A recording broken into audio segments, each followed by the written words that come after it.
लई भारीचे पत्रकार तुषार खरात यांच्यावरील खोटे गुन्हे रद्द करा. मराठी पत्रकार परिषदेचे मुख्य विश्वस्त SM देशमुख यांची मागणी.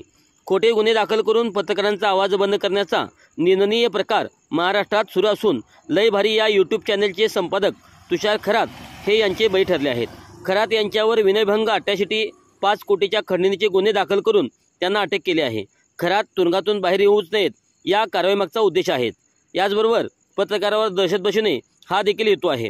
याचा मराठी पत्रकार परिषद, पत्रकार हल्लाविरोधी कृती समिती, डिजिटल मीडिया परिषद निषेध करीत आहे.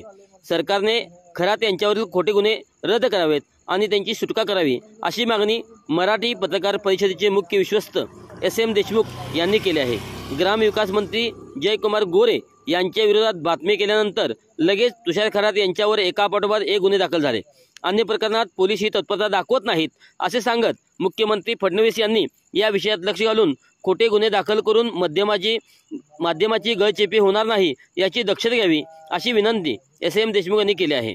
तसेच महाराष्ट्रात पत्रकार संरक्षण कायद्याची अंमलबजावणी करावी अशी मागणीही त्यांनी केली आहे.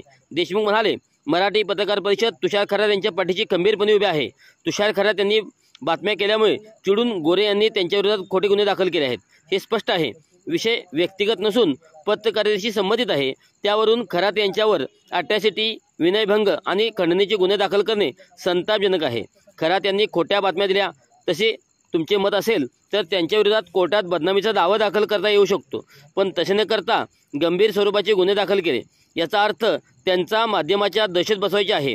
अशावेळी पत्रकार संघटना गप्प राहिला तर पॅटर्न राज्यभर राबवला जाईल आणि मग पत्रकारांचं काम करणे अवघड होईल असे देशमुखांनी म्हटले आहे.